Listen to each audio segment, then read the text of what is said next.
mas eu acredito que, em parte, é o que menos é compreendido. Porque quando Freud escreve a interpretação dos sonhos, ele traz um tema bombástico, ele traz um tema assim que é para arrebentar, vamos assim dizer. Por que é para arrebentar? Porque quem não quer saber sobre o sonho, a interpretação dos sonhos? Só que, em parte, é uma decepção, porque ele não traz um livro de interpretação dos sonhos. Vendeu inicialmente 500 exemplares. Então, assim, é um livro que não tem uma vendagem tão grande. Na verdade, ele não foi escrito em 1900, saiu com a data de 1900, ele foi escrito em 1899. Freud resolve colocar a data de 1900 para marcar a virada de um século, e a intenção dele era mostrar exatamente isso, que o que ele estava escrevendo era algo extremamente inovador. Isso, esse mesmo, Edgar, esse livro. É o verdinho, né? Eu não, o pessoal do YouTube eu não posso, não tem como eu mandar, mas depois não tem como eu mostrar porque eu não estou com ele físico aqui. Mas é esse mesmo, é o verdinho da Companhia das Letras, que a gente vai estar usando as palavras dele, mas a gente pode caminhar tranquilamente pelo da Standard também. Tá? E a gente pode até fazer algumas comparações de vez em quando. Eu tenho os dois textos, tenho os dois textos também em PDF, dá para a gente acompanhar nesse formato. Mas quando Freud escreve esse texto, ele escreve um texto e ele divide esse livro em 7 capítulos. E quando você já começa a ler, você entra numa certa, vamos colocar assim, numa certa cilada. Por que eu digo numa certa cilada? Freud começa a trazer uma discussão como se ele estivesse dizendo que é daquele jeito. E ele, na verdade, está dizendo o que aquela época, aquele contexto, aquela geração sabia sobre interpretação dos sonhos. Então, assim, a intenção dele é dizer assim, olha, todo mundo discute isso, mas vocês vão ver que a minha ideia é nova, a minha ideia é inovadora. E, na verdade, boa noite, Neusani, e, na verdade, Flávia também entrou agora há pouco, né? Na verdade, a psicanálise como um todo vai girar em torno do tema interpretação dos sonhos. Então, assim, não é um livro que ensina, que tem como propósito ensinar a interpretar os sonhos, não é esse o propósito, apesar de que quem lê com atenção aprenderá com o livro a interpretar sonhos, a analisar a interpretação dos sonhos. Então ele divide, foram 7 capítulos, eu vou mencionar agora os 7 capítulos, que depois a gente vai ler o prefácio, que é mais relevante para a gente compreender, porque a pergunta que poderia surgir é assim, Orlando, esse livro foi escrito em 1899, a psicanálise estava engatinhando, os conceitos de neurose, os conceitos de Freud ainda estavam por ser construídos. Será que é relevante ler essa obra? Escuta muitas vezes algumas pessoas dizendo isso. Eu vou deixar o próprio Freud responder isso, tá? Daqui a pouquinho. Mas olha, então para a gente se orientar, para a gente compreender um pouquinho desse contexto, 7 capítulos, onde o primeiro capítulo ele intitula assim, a literatura científica sobre o problema dos sonhos. Então, assim, o que ele quer fazer? Ele está dizendo assim, olha o que os cientistas atuais, os filósofos, os pensadores, os psicólogos, as pessoas pensam sobre o sonho. E vejam se isso é real. É o primeiro ponto que vai trazer.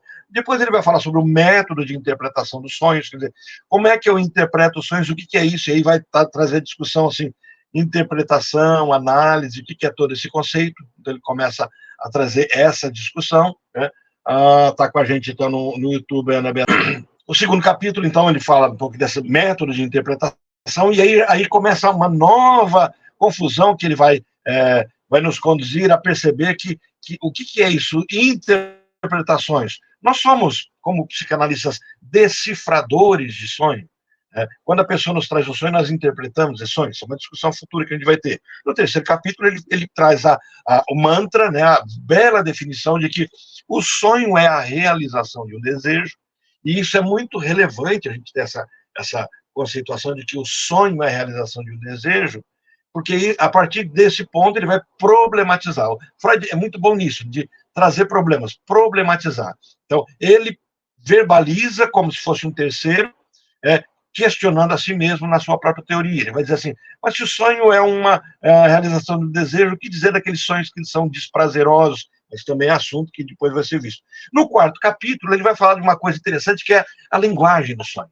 Ele vai falar sobre a deformação.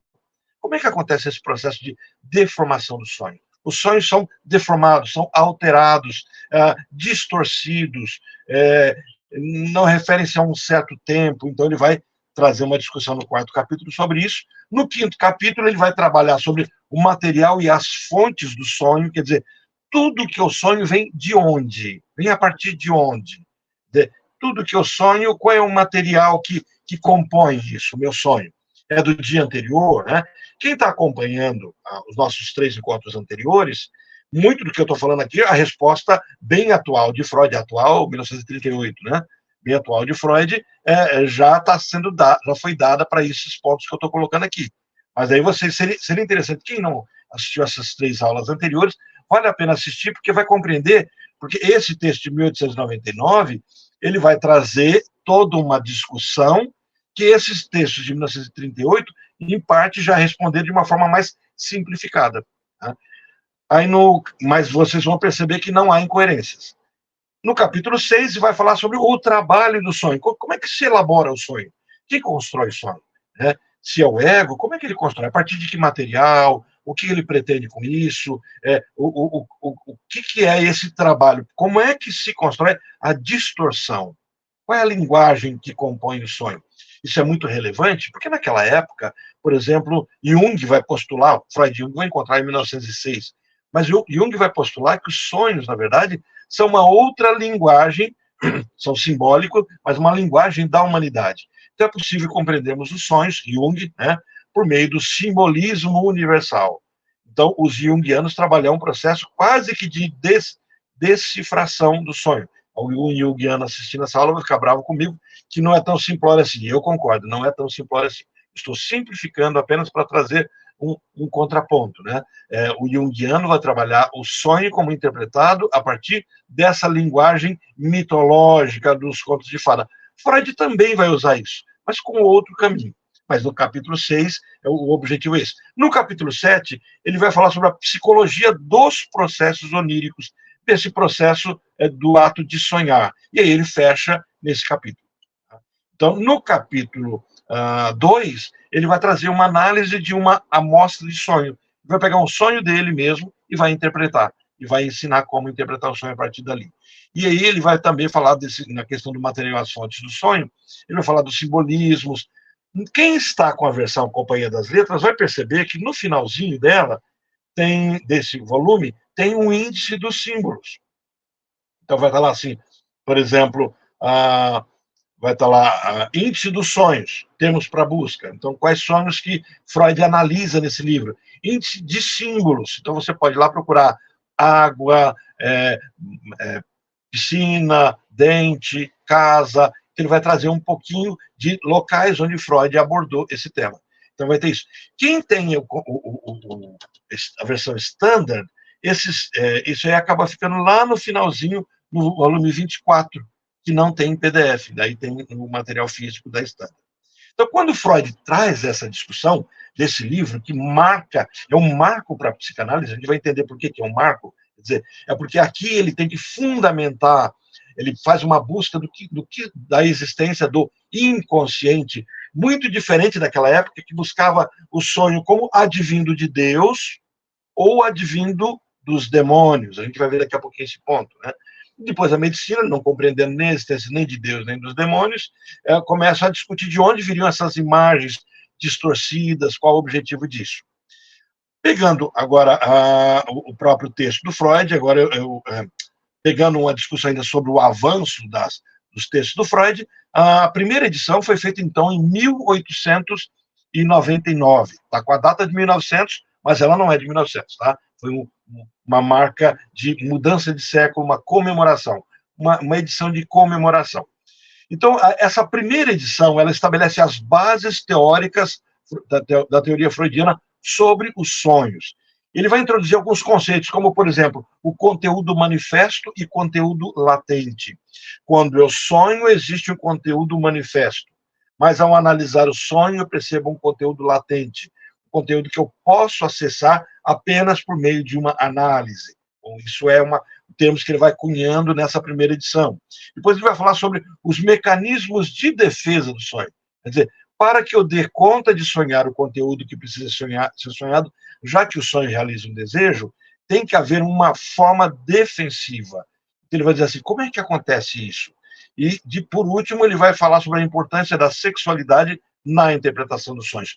Voltamos ao ponto de compreendermos que, quando se fala de sexualidade, não se fala de relação sexual genital, né? Lembrando que Freud, quando constrói isso, e por isso que eu achei mais relevante trabalhar a interpretação dos sonhos, depois da gente falar um pouquinho sobre a psicossexualidade, quando Freud faz essa construção da psicossexualidade, a fase do erotismo genital é apenas uma fase. A única coisa é que ela é uma fase que automaticamente foca, centraliza todas as outras fases nela. Então, nós temos esse domínio do genital, né, domínio do ato do fálico, não é do ato fálio, não, né, do fálico, como uma concentração de todas as outras outros amadurecimentos eróticos que vão acontecendo. Bom, na segunda edição, ela sai 10 anos depois. Então, em 1909, Freud revisa, no total parece que teve 8 edições, mas a gente vai falar aqui de 3 edições, que aqui, para a gente ter uma noção, e daqui ele vai trazer como terceira edição ligada à Standard. Em 1909, então, nessa segunda edição, ele vai revisar e expandir a obra original. Ele vai reler aquela obra e vai expandir um pouco. Ele vai introduzir alguns conceitos adicionais, como, por exemplo, o trabalho de sonho, processo pelo qual o conteúdo latente é transformado em conteúdo manifesto. Então, assim, como é que elabora, como é que se constrói o sonho? Como é que essas imagens são construídas e o que elas significam? Ele vai introduzir isso. Vai falar sobre a elaboração secundária, quer dizer, quando eu sonho é um ato, quando eu interpreto o meu sonho, eu faço uma elaboração secundária. Então, o ato de contar o meu sonho já é um momento secundário, a gente vai estudar isso com mais detalhe. E depois, por último, exemplos clínicos adicionais. Então, ele vai colocar outros casos mencionados nisso. 2 anos depois, ele revisa de novo e vai trazer a terceira edição. Então, nessa terceira edição, ele vai fazer alguns ajustes, vai refinar um pouquinho a teoria sobre os sonhos, vai esclarecer conceitos anteriores, vai fazer algumas correções em sua interpretação dos casos clínicos, sempre lembrando que Freud trabalha com a metapsicologia, quer dizer, a cada atendimento, esse atendimento, de alguma forma, não invalida, mas coloca na parede, nas cordas, né, questiona aquilo que já foi firmado como teoria. Então, para a psicanálise, as teorias não são rígidas, fixas, exceto aquelas que são estruturantes. Quer dizer, o que estrutura a psicanálise é a noção e o conceito de inconsciente. O que não dá para dialogar, não dá para fazer exceção, é sobre o conceito de inconsciente freudiano. Ah, mas por que Freud é intransigente com isso? Não, é porque se eu não tiver esse conceito, toda a estrutura psicanalítica cai. Então eu tenho ali um alicerce que ele é basilar. Se eu retiro esse alicerce, se eu não tenho o conceito de inconsciente freudiano, eu não tenho mais psicanálise. Eu tenho a psicologia da consciência, eu tenho uma psicoanálise junguiana, eu tenho outros parâmetros. Então, eu tenho inicialmente essa discussão do inconsciente freudiano e permeando isso a questão da psicossexualidade, que também é muito firmada na teoria psicanalítica, que faz, inclusive, que muitos rompam com Freud por conta disso. Então, assim, foi muito caro para Freud firmar esses paradigmas. Então, nós não podemos abrir mão dos paradigmas sendo psicanalistas, porque nós faríamos exatamente um contrário daquilo que foi feito durante toda a história da psicanálise pelo próprio Freud, e automaticamente teríamos uma outra teoria que não a psicanalítica. Nessa terceira edição, ele vai esclarecer esse amadurecimento, essa evolução, e vai incorporar ideias de outros psicanalistas e psicólogos que vão contribuir para o desenvolvimento da psicanálise. Quer dizer, resumindo tudo isso, as edições posteriores de interpretação dos sonhos, principalmente, elas refinam, elas não modificam, elas refinam. Aquilo que foi postulado permanece do começo, desde 1899 até hoje. Então, elas não fazem uma modificação, mas elas trazem uma melhora na compreensão de tudo isso. Vai introduzir, então, em vez de introduzir mudanças teóricas drásticas, vão refinando.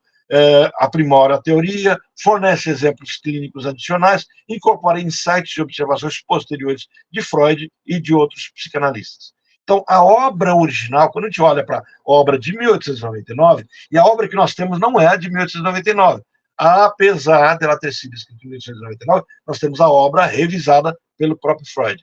Freud ia reeditando ia fazendo alterações. Então, aqui nós temos a última edição de Freud. Então, essa última edição de Freud já tem os acréscimos todos e as correções que ele foi fazendo. A obra original continua sendo uma pedra angular da psicanálise e dos estudos dos sonhos. Aí eu entro com vocês no texto escrito pelo Freud, né, em março, dia 15 de março de 1931. Por que eu achei relevante aqui? Olha, a obra foi escrita em 1899. E a pergunta que a gente pode fazer é, mas aí, não é um livro muito antigo? Bom, em 1931, a teoria psicanalítica, Freud já havia construído ela como um todo. Ele estava há 8 anos da morte dele. Os últimos textos dele foram escritos em 1938. Então, nós estamos diante de um Freud maduro, de um Freud já... Então, assim, quando o Freud é convidado para dar essas conferências, ele dá essa conferência na universidade, e ele começa deixando muito claro, em todas as conferências, fala, olha, tudo que eu estou falando para vocês será melhor compreendido por aqueles que fizeram análise. Então, ele traz essas conferências, começa a discutir, aí eu tenho as leituras que eu fiz nisso, com um grupo, com uma turma, não sei se foi a turma 2022, a turma 2021, mas aí foi com a turma pós-pandemia já, então deu para a gente gravar todos os encontros, e tem vários capítulos onde ele fala dos pontos que ele vai trazer aqui na interpretação dos sonhos do livro, só que ele vai trazer com um amadurecimento maior da teoria, isso em 1909. Né? Então, naquele mesmo ano, o Dr. Brill publicou a primeira de suas traduções dos meus escritos, a qual logo se seguiram várias outras.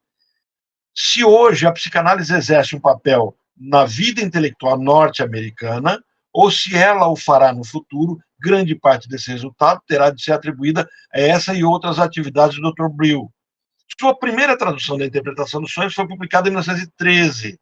Então, Freud está lendo falando sobre isso em 1931. Desde então, aqui está a relevância do que eu achei relevante conversar com vocês. Desde então, muito tem acontecido no mundo e muitas mudanças ocorreram em nossos pontos de vista sobre a neurose. Então, este livro, com a nova contribuição à psicologia, quer dizer, ele agora está visualizando todo o amadurecimento da teoria sobre a neurose. Com a nova contribuição à psicologia, que surpreendeu o mundo quando foi publicado em 1900, permanece essencialmente inalterado. Entenderam? Então, Freud está dizendo assim, essa obra, que agora, 1931, estou fazendo o prefácio dela, ela foi publicada em 1900, e ela praticamente tem a mesma essência. Ele contém até mesmo, segundo a minha avaliação atual, 1931, a mais valiosa das descobertas que tive a sorte de fazer. Um insight como esse nos é dado apenas uma vez na vida. Aqui é a descoberta do inconsciente freudiano. Porque Freud não é dono da teoria sobre o inconsciente. A filosofia já falava da inconsciência, a medicina trabalha a questão da inconsciência, outras psicologias trabalham o conceito de inconsciência, mas o inconsciente freudiano é de Freud, essa percepção. Então ele vai discutir o tema todo de a interpretação dos sonhos é sobre o inconsciente, ok? Aí, data aqui, né, Viena, 15 de março de 1931. Essa é a primeira parte que eu queria trazer para vocês. Mandei esse texto para vocês lá pelo WhatsApp, e também o próprio Freud é um texto complicado de se entender, não pelo conteúdo, mas porque ele traz uma quebra de percepção. Tudo aquilo que vocês ouviram a vida toda falar dos sonhos pode, de alguma forma, ser quebrado pelo que ele vai começar a nos apresentar. E ele vai, daqui a pouquinho, ele vai mostrar um pouco disso. Então, ele vai falar a relação do sonho com a vida de vigília. Quer dizer, eu assisto um filme e, de repente, eu sonho com as imagens desse filme. Eu discuto com uma pessoa e essa discussão entra no meu sonho. Eu estou dormindo e alguém começa a bater um martelo na parede e esse martelo da parede entra no meu sonho. Quer dizer, qual é a relação da vida de vigília com o meu sonho? Aí depois ele vai falar sobre o material do sonho, memória no sonho, depois estímulos e fontes do sonho, agora estímulos sensoriais externos, interno, estímulo somático interno, fontes psíquicas de estimulação. Ele vai começar a discutir isso, mas sempre ele vai pegar como aquela sociedade científica e filosófica via isso e o que ele vai inovar. Então, inicialmente, você vai pensar que ele tá jogando no time dos outros, ele vai parecer que ele está advogando, exatamente, só está citando, e depois, no final, tudo ele puxa o tapete e diz assim, ó, tudo que eles falaram não dá certo. Letra D, então ele fala, por que esquecemos o sonho após o despertar? Quer dizer, por que se o sonho é tão importante, é tão agradável, a gente não lembra dele? Algumas pessoas chegam e dizem assim, não, eu não sonho, né? É muito, muito interessante, muitos pacientes falam assim, me conta do seu sonho. A pessoa fala assim, Orlando, eu não sonho. Sonha, todo mundo sonha. Né? O sonho do psicótico é um sonho diferente. Ele tem algum tipo de sonho concreto. Então, até a gente chega a dizer que ele não sonha porque ele vive sonhando. Mas, assim, todo mundo sonha todas as noites. Né?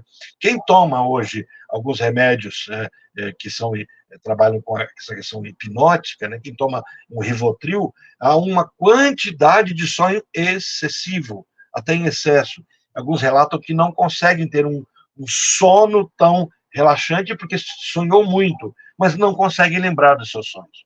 Né? Sabe que sonhou muito.